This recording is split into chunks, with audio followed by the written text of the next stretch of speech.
Have you ever felt like your own voice was your enemy? Like every word you tried to speak got trapped somewhere between your heart and your mouth?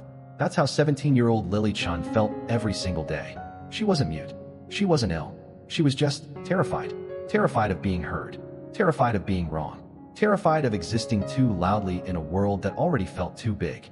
But then she met someone who gave her 3 challenges. 3 days. 3 tasks that seemed impossible. And by the end of those 72 hours, the girl who couldn't even order her own coffee became the person who changed everything. This is her story. Lily lived in a small flat in South London with her mom, who worked double shifts at a care home, and her younger brother Sam, who had more personality in his little finger than Lily felt she had in her entire body. Sam could walk into a room and own it. Lily walked into rooms hoping no one would notice. At college, she sat at the back. Always. In the canteen, she ate quickly and left. In group projects, she'd nod along while others talked, contributing through text messages later because speaking out loud felt like standing naked in front of everyone. Her tutors called her quiet but capable. Her classmates didn't call her anything. They barely knew her name. And her mom? Her mom was worried. "Lily, love, you can't go through life like this," she'd say gently. "You're brilliant. You're kind. But if you don't speak up, the world won't know you exist." Lily knew her mom was right. But knowing something and being able to change it are 2 entirely different things. Everything came crashing down on a rainy Wednesday in March. Lily had been chosen, randomly, horribly, to give a 5-minute presentation on climate change for her environmental studies class. Just 5 minutes. 100 words per minute. 500 words total. She'd written it all out, practiced alone in her room. But when she stood in front of 23 pairs of eyes, her mind went completely blank. Her hands shook. Her vision blurred. She opened her mouth, and nothing, absolutely nothing, came out. "Lily, are you all right?" her tutor asked. The room felt like it was shrinking. Someone giggled. Lily heard it, clear as a bell, and something inside her shattered. She dropped her notes and ran. Out of the classroom, down the corridor, out of the building. She ran until she reached Burgess Park, where she collapsed on a bench near the pond, sobbing into her hands. That bad was it. Lily looked up, startled.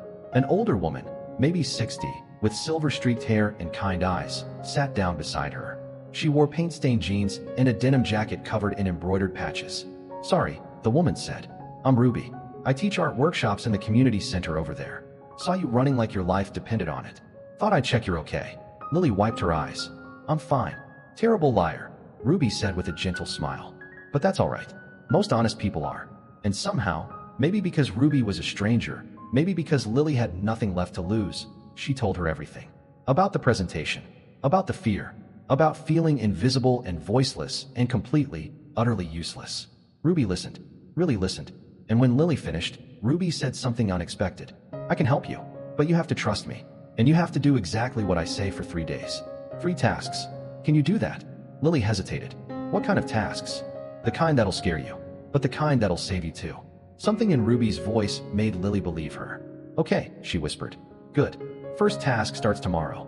Meet me here at 10 o'clock. Day 1. When Lily arrived the next morning, Ruby handed her a clipboard, a pen, and a challenge that made her stomach drop. "Today, you're going to have 5 complete conversations with 5 strangers. Not hello and goodbye. Real conversations. Ask them one question. What's something you're afraid of? Write down their answers." "I can't." "You can," Ruby interrupted firmly. "And you will. I'll be watching from that bench. If you need me, I'm here." "But Lily, you won't need me." Lily's first 3 attempts were disasters. She approached a woman with a pram who brushed past her. A teenage boy with headphones who didn't even hear her. An elderly man who looked at her so blankly she apologized and walked away. But on her 4th try, something shifted. A young dad sitting on a bench with his toddler smiled at her. "Sorry, love, what did you say?" Lily forced the words out. "I'm doing a project. About fear. Can I ask, what's something you're afraid of?" The man thought for a moment. "Honestly, that I'm not doing enough for my kid. That I'll mess it all up." He laughed, but his eyes were serious. "Daft, innit? But it keeps me up at night." "That's not daft," Lily said quietly. "That means you care." He smiled at her, a real, warm smile.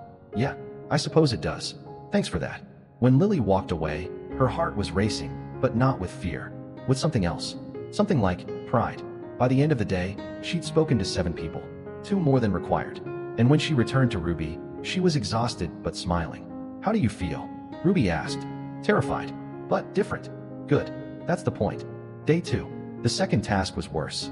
"Today," Ruby said, "you're going to teach a skill to 3 different people. Could be anything.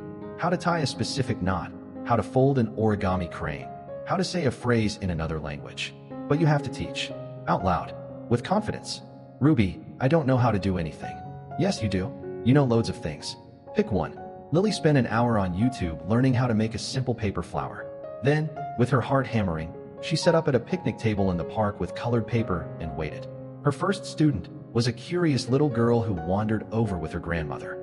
Lily's voice shook as she explained the folds, but the girl didn't notice. She was too focused on the flower taking shape in her tiny hands. Look, Nan, I made it, the girl squealed. Her grandmother beamed.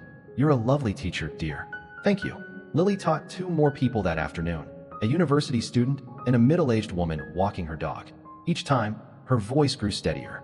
Each time, the fear loosened its grip just a little. When she returned to Ruby, she was glowing. Day 3 tomorrow, Ruby said. The hardest one, but I think you're ready. Day 3. Today, Ruby said. You're going to go back to that classroom, and you're going to ask your tutor if you can redo your presentation. Lily's blood turned to ice. No, Ruby, I can't. They'll laugh. They'll remember. They'll remember a girl who ran away, Ruby said gently. Or they'll remember a girl who came back. Which do you want to be? Lily wanted to argue, wanted to refuse. But she thought about the dad who was afraid of failing his child, the little girl who'd made a paper flower, the strangers who'd shared their fears with her. She took a breath. Okay.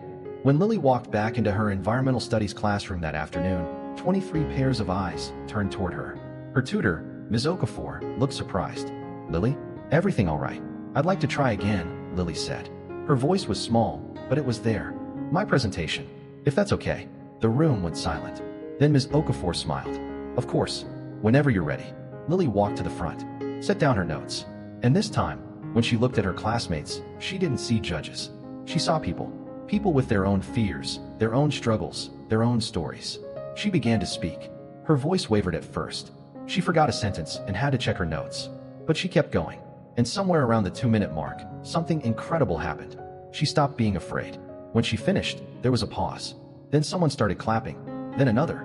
Then the whole room. Ms. Okafor was beaming. Brilliant, Lily. Absolutely brilliant.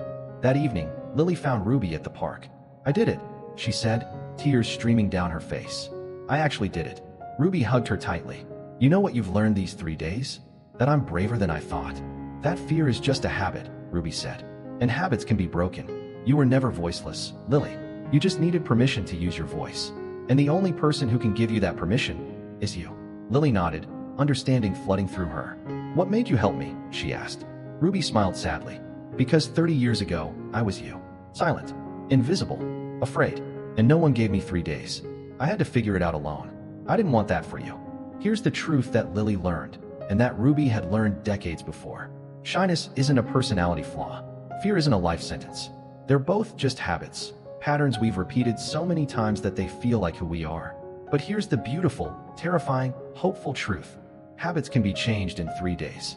Not completely, not perfectly, but enough to show you that change is possible. When you force yourself to speak to a stranger, you prove you can. When you teach someone something, you prove you have value. And when you face the thing that broke you, you prove you're stronger than the breaking. Confidence isn't something you're born with. It's something you build, conversation by conversation, challenge by challenge, day by day. You don't need a year. You don't need a miracle. You just need 3 days. And the courage to start. 6 months after those 3 days, Lily started volunteering at Ruby's art workshops, helping teenagers who struggled with the same fears she'd once had. Her mom cried the first time she heard Lily speak confidently to a room full of people. That's my girl, she whispered. And Lily? She still got nervous sometimes. Her voice still shook before big presentations. But now she knew something she hadn't known before. Fear doesn't mean you can't. It just means you haven't yet. Those 3 days didn't make Lily fearless. They made her something better. They made her brave. And if a girl who couldn't speak in front of 23 classmates can stand up and find her voice, then maybe, just maybe, you can find yours too. All you need is 3 days. And the willingness to try. Your voice is waiting. Don't keep it silent forever.